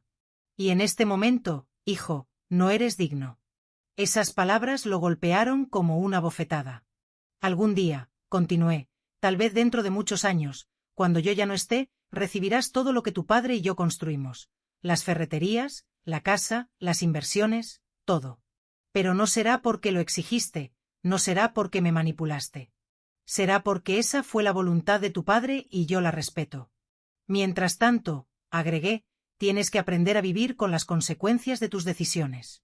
Tienes que enfrentar lo que hiciste a Marta, a Mateo, a ti mismo. No voy a poder, no voy a sobrevivir a esto. Si vas a poder, porque eres hijo de tu padre. Y él era un hombre que sabía levantarse después de caer, que sabía reconstruir después de perder, que sabía ser humilde cuando la vida lo ponía de rodillas. Me acerqué a él, puse mi mano en su hombro. Pero esa fuerza solo aparece cuando dejas de culpar a otros, cuando dejas de esperar que alguien te rescate. Cuando finalmente te miras al espejo y te haces responsable. Javier levantó la vista hacia mí. Sus ojos estaban destrozados. Te odio, susurró. No me dolió porque sabía que no era verdad, o tal vez sí lo era, pero no importaba. Está bien, respondí con calma. Puedes odiarme, pero eventualmente, si realmente creces, si realmente cambias, entenderás que lo que hice fue por amor. No el amor blando que todo lo perdona y todo lo permite, sino el amor fuerte que dice, te amo demasiado como para ser cómplice de tu autodestrucción. Javier caminó hacia la puerta, se detuvo en el umbral. ¿Alguna vez me llamaste loco? Dijo sin volver. Hace años, cuando te llamé para contarte del embarazo de Marta y tú me dijiste que era muy pronto, que debíamos esperar. Me enfadé contigo. Te dije que estabas loca, que no entendías. Volvió, me miró. Años después entendí que tenías razón, que no estábamos listos, pero ya era tarde. Y ahora sé que tienes razón otra vez. Y yo no sé si algún día voy a poder mirarte a los ojos sin sentir vergüenza. Se fue. La puerta se cerró. Yo me quedé sola en mi salón, en esa casa enorme que él tanto quería. Y no lloré. No sentí triunfo. No sentí venganza satisfecha. Sentí algo más profundo. Sentí la tristeza de una madre que tuvo que elegir entre salvar a su hijo de las consecuencias o salvar a su hijo de sí mismo. Y elegí lo segundo, porque eso es lo que el amor verdadero hace. No rescata. Permite que la persona caiga lo suficiente como para que decida por sí misma levantarse. Esa noche me senté en mi cama con el anillo de Manuel. ¿Lo viste, amor? Le dije al anillo. ¿Viste a nuestro hijo roto, sufriendo, pagando por sus errores? Una lágrima rodó por mi mejilla. Espero que algún día entienda. Espero que algún día, cuando el dolor se convierta en sabiduría, pueda perdonarme. Pero si nunca lo hace, si nunca vuelve, al menos sabré que hice lo correcto, que no fui cómplice, que respeté tu voluntad, que me respeté a mí misma. Me acosté con el anillo apretado en mi mano y soñé con Manuel otra vez. Esta vez estábamos en el retiro. Javier era un niño pequeño corriendo entre los árboles. Manuel y yo lo mirábamos desde un banco. Va a estar bien, me dijo Manuel en el sueño. Va a caer muchas veces, pero va a aprender. Y cuando aprenda, va a ser el hombre que criamos para ser. No perfecto, pero bueno, honesto, fuerte. ¿Y si no aprende? Pregunté en el sueño. Manuel tomó mi mano. Entonces, al menos tú lo intentaste. Y eso es todo lo que una madre puede hacer, intentar, amar y soltar. Me desperté con el sol entrando por la ventana. Era viernes, un nuevo día y por primera vez en meses me sentí completamente en paz porque había hecho lo que tenía que hacer, no por venganza, sino por amor. El amor más difícil de todos, el amor que dice no, el amor que permite que las consecuencias enseñen lo que las palabras no pueden. El amor que confía en que eventualmente la vida hace su trabajo. Y la vida siempre cobra sus deudas. Siempre. Han pasado 8 meses desde aquella noche. 8 meses desde que Javier salió de mi casa roto, enfrentando finalmente las consecuencias de sus decisiones. No ha sido fácil para ninguno de los dos. Los primeros meses fueron de silencio total. Yo no lo busqué. Él tampoco me buscó. Fue Mercedes, mi amiga del club de lectura, quien me dijo algo que me ayudó a sobrevivir esos días.